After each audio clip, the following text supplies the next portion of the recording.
반갑습니다, 여러분. 2022년 전기기사, 전기산업기사의 전기기기 과목을 맡은 유승원 원장입니다.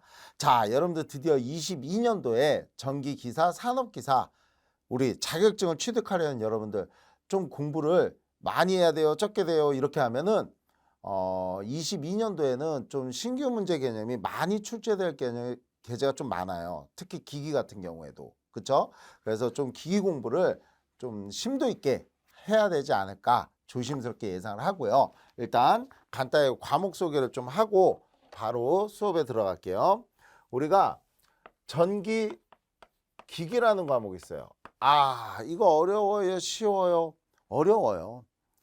전기 자격증 필기 과정에서 쉬운 과목은 없습니다. 다 어려워요.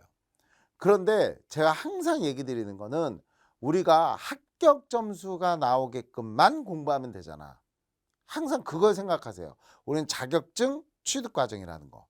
그러니까 이 기기라는 과목도 내가 어디에다가 더 힘을 주고 공부하고 어디는 좀 힘을 빼야 될까, 이런 게 지금 목차에서 여러분들 보셔야 돼요. 일단 1장이 우리가 뭐죠? 직육이에요. 2장이 동기기고, 3장이 변압기고, 4장이 유도기고, 그 다음에 5장이 교류정류장이고, 그 다음에 6장이 정류기고, 그 다음에 우리가 7장이 제어기기다. 이렇게 되어 있습니다. 자, 우리 기기도 몇 문제죠? 20문제예요. 20문제. 그러면 몇 문제씩 나와요? 그러면 보통 4문제, 4문제, 4문제, 4문제 다 합쳐서 2문제. 이렇게 보시면 돼요. 그러면 딱 느낌이 오죠? 어디까지 주의 깊게 하라고? 여기까지만 주의 깊게 하시면 돼. 돼요? 그럼 여러분 봐봐요. 이렇게 하면 18개잖아. 18개니까 20점이 나와 안 나? 안 나오죠. 20점이 안 나오죠. 그러면은 2점은 어디 갔어요? 라고 하면 회차별로 어떨 때는 막 유도기가 6문제, 변압기가 막 6문제 됐어요? 그래서 얘는 회차별로 2문제는 집중도가 다르다는 얘기야. 그래서 얘가 많이 나올 때는 여기 전체 다 합쳐서 2문제에서 뭐 4문제까지 또 나올 때가 있어요. 응? 보통은 한 문제라고 보시면 될 것 같아요. 자, 그러면 나는 결국은 20문제 중에서 몇 개만 기기는 맞히면 내가 만족할 수 있을까? 합격할 수 있을까? 기기는요, 12개 정도만 맞히면 우리가 합격하기 위한 전략 점수에 해당되는 거예요. 앞에서 얘기했지만 법규는 14점 이상을, 전력도 14점 이상을 그렇게 했잖아. 그리고 기기가 허리를 받쳐주고, 물론 요번에 법규가 KC로 변경되면서 신규 문제가 많이 들어갔기 때문에 아마 14점 이상이라고 꼭 보장 못할 것 같아요. 그래서 한 14점 정도까지 여러분들 좀 공부를 하셔야 되는 거고, 그 다음에 기기에서 한 12개 정도 허리를 받쳐주고, 그 다음에 자기학은 과락 넘겨서 한 10점 정도로 예상을 하시고, 그 다음에 회로도 10점 이상을 맞춰주시고, 그래서 여러분들 전략을 짜면 얘가 허리 12개를 맞춰줘야 된다는 거예요. 그 12개를 맞춰준다면 나는 정확하게 아는 게 몇 개면 될까? 10개죠. 그쵸? 나는 정확하게 아는 게 10개만 되면 나머지는 찍어서 2개 정도 맞을 수 있죠. 일렬로 찍어도. 이해하죠? 자, 그래서 여러분들은 기본적으로 나는 10개를 맞히는 게 최하 점수야. 내가 정확하게 맞히는 게.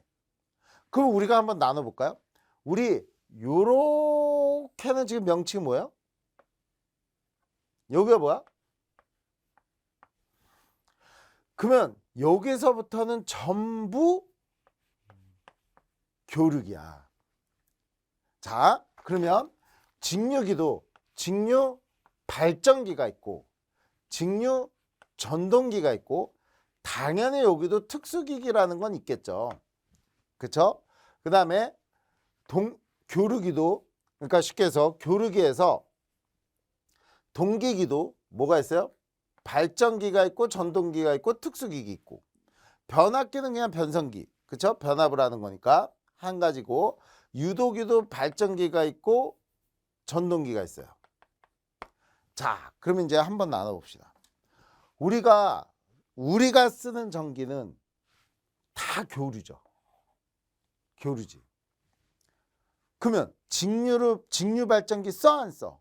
여러분들 잘 생각해봐요. 직류 발전기 써 안 써? 안 쓰지. 직류 발전기 에디슨이 우리가 최초의 전기를 만들어서 발전 설비 만든 게 직류야. 그러니까 우리는 지금 직류 안 써. 변압이 안 되기 때문에. 직류를 안 쓰는 이유는 변압이 안 되기 때문에. 변압이 되기 위해서 우린 교류를 쓰는 거야. 됐죠? 자, 그러면 우리는 직류 발전기 안 써. 안 쓰면 안 나와야 되잖아. 안 나와야 돼요. 왜? 안 쓰는데? 근데 직류 전동기는 써 안 써? 쓰지. 왜? 충전 드릴. 그리고 여러분들 산업용 한마 드릴 있죠? 막 벽 다다다닥 뚫으면 뒤에 막 아크 생기는 거. 그쵸? 그런 게 우리가 뭐야? 직류 모터야. 또 대표적으로 우리 전기철도, 전철. 그것도 직류 직권 전동기. 돼요? 결론적으로 따지면 무슨 말이냐면 직류 모터는 우리가 지금 실생활에서 쓰고 있어. 그러니까 얘는 당연히 시험 문제 화돼서 나올 수 있죠. 그러면 직류 발전기는 우리가 써 안 써? 우리가 안 만들잖아. 근데 문제가 있어. 모든 발전의 기본 원리가 어디서부터 시작되는 거야? 직류 발전기야. 그러니까 최초의 기본 원리, 기본 개념, 그게 어디서 나온다고? 직류 발전기야. 그러니까 얘가 시험 문제에 화돼서 나올 수밖에 없어요. 뭐 원리라든지 어떻게 된다, 뭐 요게 대해서 어떤 종류가 어떤 것들이 있느냐, 또 이거를 반대로 하면 직류 전동기가 되니까. 그래서 우리는 얘의 비중이 보통 두 문제 요렇게 보시면 돼요. 그러면 이 중에서도 직류 발전기 중에서도 발전 원리라는 개념은 잘 안 나와요. 근데 여기에 특성이 있어요. 특성. 그 중에서도 제일 중요한 게 뭐야? 전기자 반작용, 정류. 돼요? 요 파트만 꼭 잡아주면 돼. 그러면 전동기는 회전 원리가 있겠지. 근데 회전 원리를 잘 물어보진 않아. 됐어요? 회전 원리를 잘 물어보지 않아. 그러면은 전동기는 뭐가 중요할까요? 당연히 얘의 특성 중에서는 뭐 얼마나 모터에 힘을 내느냐, 어떻게 속도를 제어할 수 있느냐. 해요? 그리고 이런 것들에 대한 전체적인 종류는 어떤 것들이 있느냐. 이해가셨죠? 그러면 여러분들 아무리 많은 공부를 해도 요 정도만 여러분들이 잡아주시면 아무리 못해도 4문제 중에서 2문제 이상은 맞출 수가 있는 거예요. 요게 굳이 얘기한다면 발전기에서 중요한 건 기전력이지. 기전력. 전동기에서 중요한 건 토크 있는 토크 공식이지. 이 공식 계산 문제, 종류에 대한 계산 문제. 이해가셨어요? 요 정도만 잡아주시면 계산 문제는 끝나는 거고, 나머지에 대한 이제 어떤 특성이라든지 제어라든지 이런 것들에 대한 설명 문제가 또 들어가는 거고. 그래서 제가 얘기한 요런 거 정도만, 그러니까 하나, 둘, 셋, 넷, 다섯, 6개 정도만 여러분들이 잡아주시면 2문제 이상은 꼭 맞힐 수 있어요. 됐죠? 그 다음에 동기기 볼까요? 동기 발전기가 있고 동기 전동기가 있어. 여기 동기 따로 할게요. 그러면 동기 발전기가 있고 동기 전동기가 있어. 어느 게 주지? 자, 옛날 개념은요, 발전기가 주야. 왜? 우리가 쓰고 있는 모든 교류 발전은 다 동기 발전기야. 이것도 시험 문제예요. 우리나라에서 쓰고 있는 교류 발전기는 동기 발전기. 됐죠? 그러니까 이렇게 동기 발전기가 우리나라에서 우리 전 세계적으로 교류 발전의 가장 기본이 동기 발전기이기 때문에 얘가 거의 3문제 정도였다고. 그러면 전동기는 안 썼지. 안 썼어요. 안 썼어. 전동기는 얘가 다 쓰는 거야. 그러니까 전동기 안 썼으니까 얘는 이 한 문제가 왜 안 쓰는데? 그러니까 나쁜 점들이 있을 거 아니야. 그런 것들에 대한 게 시험 문제였어요. 그런데 문제는 이제는 동기 전동기도 중요하지만 이제는 동기전동기도 많이 쓰기 시작하는 거야. 왜? 동기전동기는 장점이 많아요. 다만 아까 얘기했죠. 단점을 보완하면 장점이 되는 거야. 얘가 효율이고 뭐고 제일 좋아. 대신 아까 얘기했잖아. 단점을 보완하기 위해서는 구조가 복잡해지고 가격이 비싸지는 거야. 근데 이제는 사람들이 돈이 문제가 되는 세상이 아니에요. 돈이 문제가 되는 게. 뭐 내가 만족하는 걸 얻는 게 더 중요한 거지. 그래서 이제 동기전동기를 많이 쓰기 시작했어. 그러니까 동기전동기의 특성도 많이 나오기 시작하죠. 그러면 일단 간단히 얘기할게요. 동기전동기의 두 문제다. 그러면 우리가 쓰는 게 교류잖아. 그러니까 당연히 교류 기전력. 그럼 여기에 대해서 우리가 단절권, 분포권 어떻게 해서 얘가 나오더라 라는 걸 보셔야지. 그리고 얘도 당연히 동기 발전기, 그러면 얘한테도 특성이 있는데 그 특성에는 똑같아요. 여기도 전기자 반작용이 있고, 그쵸? 그리고 가장 중요한 단락비가 나오고, 그리고 동기 발전기에 병렬 운전 조건이 나오는 거예요. 됐죠? 요렇게 네 가지 정도 꼭 기억하셔야 돼요. 이거에서 시험 문제가 거의 두 문제가 나오는 거야. 놓치면 안 돼요. 그리고 전동기는 당연히 아까 얘기했잖아요. 단점. 왜 안 쓰느냐. 그래서 뭐 기동이 어렵다, 뭐 난조가 일어나기 쉽다 이런 거지. 근데 이런 거를 보완을 하고 동기전동기를 이용해서 쓰이는 게 부위상 특성 곡선이라는 게 있다. 이런 것들. 요 정도만 여러분들이 꼭 기억하시면 얘도 두 문제 이상을 충분히 맞출 수 있어. 그리고 변압기 했었죠. 변압기는 당연히 뭐가 제일 중요해? 권수비지. 권수비에 따라 어떻게 전압이 바뀌고 전류가 바뀌고 이런 거. 그게 제일 중요해. 그 다음에 앞에서 얘기했지만 똑같이 여기 어디였죠? 여기 단락비. 요거랑 연결돼서 우리는 변압기 시험이 들어가는 거야. 퍼센트 임피던스, 전압 변동률 이런 것들. 요 안에 내용이 되게 많아요. 그리고 요게 이제 또 병렬 운전 조건. 됐죠? 그 다음에 이제 변압기의 종류, 구조 이런 거. 됐죠?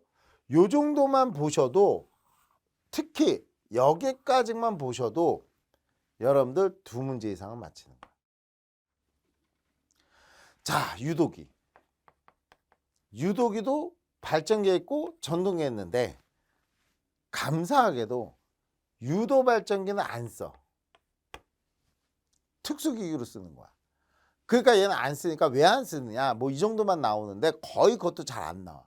얘는 거의 유도 전동기에, 됐어요? 요게 거의 네 문제가 다 나오는 거야. 그 얘는 오로지 뭐만? 슬립만. 슬립 문제는 나중에 배울 거예요. 이것만 잡으면 여기에 관련된 내용들이 다 나오는 거야. 뭐 어쩌고 저쩌고 결국은 다 슬립이야. 이것만 잡으면 두 문제가 나오는 거예요. 자, 이렇게 하면 총 몇 문제죠? 8문제. 이거 충분히 맞힐 수 있다는 거야. 아까 내가 했죠? 10개만 확실하게 맞히자. 10개만. 요 정도만 하시면 여러분들 무조건 8개는 맞춰. 거기에 플러스가 이제 정류가 들어가는데, 아우 정류 하지 마요. 하지 마. 하지 말고 여기서는 주로 나오는 게 뭐냐면 사이리스터, 그 다음에 정류회로. 정류회로도 다 하지 마요. 그냥 단상만. 삼상도 하지 마. 됐어요? 요 정도만 잡으면 거의 여기서 한 문제 내지 두 문제는 이게 다 맞히는 거야. 그러면 나머지 아까 얘기했었죠. 저런 거 하지 마요. 저런 거 그냥 과감하게 제껴버려. 세상에 막 특수기기 나오잖아. 아니 생각해봐요. 전 세계에 10만 개가 넘는 모터 종류들이 있는데 그걸 특수기기 내면 그 낸 사람이 잘못한 거지. 우리가 기기의 가장 기본적인 특성만 딱 알고, 그리고 이제 우리가 실무에 가든 뭐가 됐든 거기에 해당되는 거를 연구하고 공부하면 되는 건데, 우리가 뭐 지금 전기 기사 자격증 하나 따는데 그거 하나 따자고 전 종류의 모터나 발전기를 공부한다는 게 말이 돼요? 안 되지. 그러니까 출제자들도 기본적으로 이 사람이 이 정도를 공부를 했냐 안 했냐의 기준으로 합격 불합격을 해야지, 막 전기기기를 다 알아야지부터 전기기기를 다 알아야지부터 이렇게 생각하면 안 된다고요. 막 특이한 거 내고 이건 진짜 틀리라고 내는 거지 맞히라고 내는 게 아니야. 그러니까 그런 것 때문에 여러분들 공부하지 마세요. 자기학도 마찬가지고, 이해하셨어요? 막 밑도 끝도 없이 막 뭐 구좌표계 쓰고 막 원통좌표 써서 막 문제 풀어라? 아유, 하지 마. 그쵸? 그런 거 갖고 하지 마. 제가 하라는 대로만 해요. 따라서 이렇게 보면 보통 9개에서 10개는 내가 충분히 맞힐 수 있는 점수가 됩니다. 그러면 나머지는 이게 내가 자 기본이라고. 요 정도는 충분히 맞출 수 있게끔 돼요. 근데 저기서 내가 공부를 조금씩만 확장시켜 놓으면, 그쵸? 12점 이상 충분히 나오지. 마찬가지예요. 제가 계속 학원에서 오프라인 때 얘기를 하지만 학원에서 우리 합격자들 봐봐, 기기 같은 거 막 16개씩 맞아와. 제가 얘기하는 건 우리가 최소 점수를 생각을 해야 된다는 얘기야. 합격하기 위한. 너무 열심히. 우리 그 수강생처럼, 그쵸? 여학생. 걔는 이제 전기과 학생인데 걔 같은 경우에 92점 맞아왔어요. 92점. 100점 중에. 아우, 말이 되냐고. 그렇게 할 필요 있어 없어? 없어. 그렇게까지. 그렇게 붙으나 60점으로 붙으나 어차피 학 자격증 실기에서 판가름 나는 거야. 됐어요? 그러니까 필기에 대해서는 딱 할 것만 해서 정말 좀 편안하게 붙는다라고 생각하셔야 돼. 뭐 그렇다고 해서 공부를 하지 말라는 게 아닙니다, 여러분들. 공부하되 너무 딱 집중할 때서 집중하고 쓸데없는 거에 집중하지 말아라, 이 얘기입니다. 자, 여기까지 우리 전기기기라는 과목을 간단하게 한번 설명했습니다. 수고하셨습니다.